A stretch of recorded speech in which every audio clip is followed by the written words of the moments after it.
$1.2 million की annual salary यानी 30 crore annually मिलेंगे इस लाइट हाउस को गार्ड करने के लिए। क्या आप में हिम्मत है ये करने की? आपका कोई बॉस नहीं होगा इसमें जो आप पर नजर रखे। जब दिल करा आराम से सो गए और जब मन करा आराम से उठ गए। व्यू एंजॉय करो और फिशिंग करो। आपका काम सिर्फ ये होगा कि आपको लाइट हाउस के ऊपर वाली लाइट सही से काम करती रहे। 30 करोड़ रुपए सिर्फ ये देखने के कि लाइट सही से काम करती रहे। लेकिन अच्छी खबर यहीं तक थी कि 30 करोड़ रुपए मिलेंगे। इस जॉब के कुछ काले सच भी हैं। यह दुनिया की सबसे खतरनाक जॉब है क्योंकि ये समुद्र के बीचों बीच है।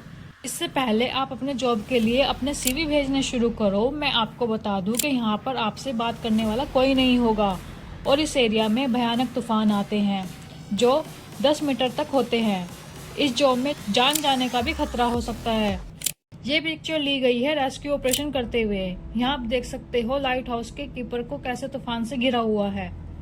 अगर ये लहरें पूरी तरह से लाइट हाउस को कवर कर लेती तो इस कीपर की जान भी जा सकती थी। अब ये सब सुनने के बाद आपके दिमाग में भी ये सवाल आ रहा होगा कि आखिर ये लाइट हाउस को बनाया ही क्यों गया और इसे किसी गाड़ी की क्या जरूरत है और लाइट हाउस की लाइट जलती रहनी क्यों चाहिए। इस चीज के लिए देखना पड़ेगा कि लाइट हाउस की स्टार्ट कैसे हुई थी।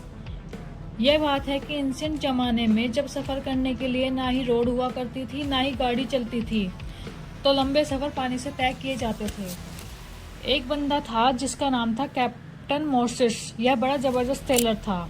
एक रात ये लकड़ी के शिप के साथ समुद्र से रास्ता तय कर रहा था, तभी उसका शिप पलट जाता है जिससे इनकी काफी नुकसान होता है। जैसे हमें पता है कि ओशंस काफी बड़े होते हैं, तो जब ये सेलर्स उस टाइम सफर करते थे तो इनको कुछ आइडिया नहीं लगता था कि जमीन कितनी दूर है और उसका रास्ता किधर से है।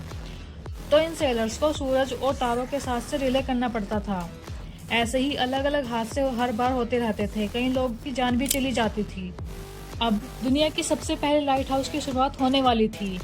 इजिप्ट में मेडिटेरियन सी के साथ था एंशिएंट सिटी ऑफ अलेक्जेंड्रा। वहाँ का रूलर था टोल द सेकंड फिल्डाफेरिया। इसका किंगडम उस टाइम का एक प्रॉपर हब था ट्रेड और कल्चर के लिए। लेकिन इस किंगडम के लिए सबसे बड़ी दिक्कत थी इसकी लोकेशन। अगर आप इसको फोटो को ध्यान से देखोगे तो शहर के किनारे पर जाने का यही रास्ता है। इसके आसपास काफी पत्थर हैं, तो रात को आने वाले शिप्स जो ट्रेड के लिए आते थे वो इन पत्थरों से टकरा जाते थे, जिससे इनको बहुत नुकसान होता था और किंगडम को घाटा होता था। इस दिक्कत से बचने के लिए वहाँ के रूलर ने एक्सपर्ट आर्किटेक्ट को बुलाया और उनसे इस सॉल्यूशन की मदद मांगी। तब उन्होंने लाइट हाउस बनाने के बारे में बताया। शिप को गाइड करेगा सेफ्टी के लिए, साथ ही इसे वार्न भी करेगा लुटेरों के खतरे से। इसके बाद इसे इन्होंने बनवाना शुरू किया। उस टाइम उन्होंने ये नहीं पता था कि ये ग्रेटेस्ट इंजीनियरिंग मार्वल बनने वाला है। लाइट हाउस की हाइट 384 फीट थी। इसको व्हाइट मार्बल से बनाया गया था। इस लाइट हाउस के ऊपर बड़ी आग जलती थी जिसको ऑयल और लकड़ी की सप्लाई मिलती रहती थी।